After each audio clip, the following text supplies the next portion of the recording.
శరన్నవరాత్రుల్లో అమ్మవారు 9 రూపాల్లో దర్శనమిస్తారు. ఆ 9 రూపాల్లో ఒకటైన అన్నపూర్ణాదేవి అవతారం వెనుక ఉన్న గొప్పతనం ఇప్పుడు తెలుసుకుందాం. సకల ప్రాణకోటికి జీవాధారం అన్నం.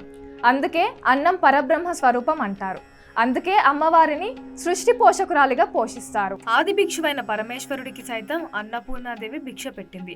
ఒక చేతిలో అక్షయ పాత్ర, మరో చేతిలో గరిట పట్టుకుని లోకంలోని సకల జీవరాశులకి ఆకలి దప్పికలను తీరుస్తుంది. అన్నపూర్ణాదేవిని నిత్యం కొలిచే వారికి ఇతి బాధలు, ఆహారానికి కొరత ఉండదని పురాణాలు చెబుతున్నాయి. అమ్మవారిని స్మరించుకోవడం వల్ల మేధాశక్తి వృద్ధి చెందడంతో పాటు సమయస్ఫూర్తి, బుద్ధి, ఐశ్వర్యం, వాక్సిద్ధి, సిరి సంపదలు ప్రసాదిస్తుంది అని భక్తుల ప్రగాఢ నమ్మకం. చైతన్య స్వరూపినిగా సకల ప్రాణులకు మంచి బుద్ధిని ప్రసాదించే బ్రహ్మ విద్య స్వరూపిణి తల్లి అన్నపూర్ణాదేవి. అన్నపూర్ణాదేవి కథ గురించి ఇప్పుడు తెలుసుకుందాం.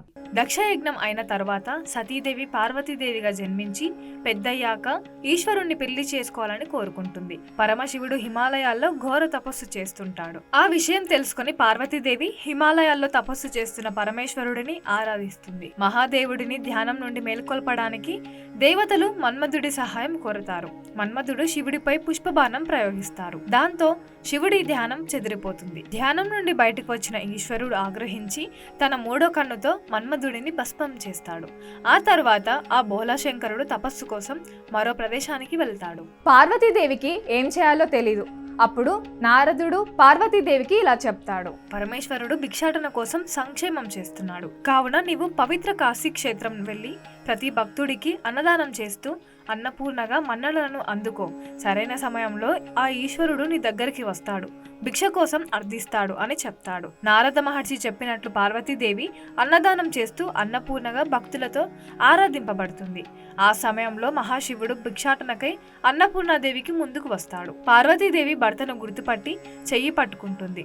దానితో బోలాశంకరుడికి సర్వం అర్థమై పార్వతీదేవియే అన్నపూర్ణాన్ని తెలుసుకుని ఆమెని స్వీకరిస్తాడు. అప్పటి నుండి పార్వతీదేవి కాశీ క్షేత్రంలో అన్నపూర్ణగా వెలిసింది.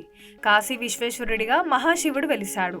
ఇలా అన్నపూర్ణాదేవి ఆ బోలాశంకరుడికి సైతం భిక్ష వేసింది. కాశీ అన్నపూర్ణాదేవికి సంబంధించి ప్రముఖంగా మరొక కథ ప్రచారంలో ఉంది.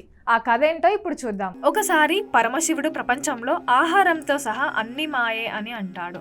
భక్తుల ఆకలి తీర్చే అమ్మైన పార్వతీదేవికి శివుడి మాటలు నచ్చక కాశీ విడిచి కనిపించకుండా వెళ్ళిపోతుంది. దాంతో ఆహారం దొరకక ప్రజలు తపించిపోతుంటారు. ప్రజల కష్టాలు చూడలేక జగన్మాత తిరిగి వచ్చి అందరి ఆకలిని తీరుస్తుంది.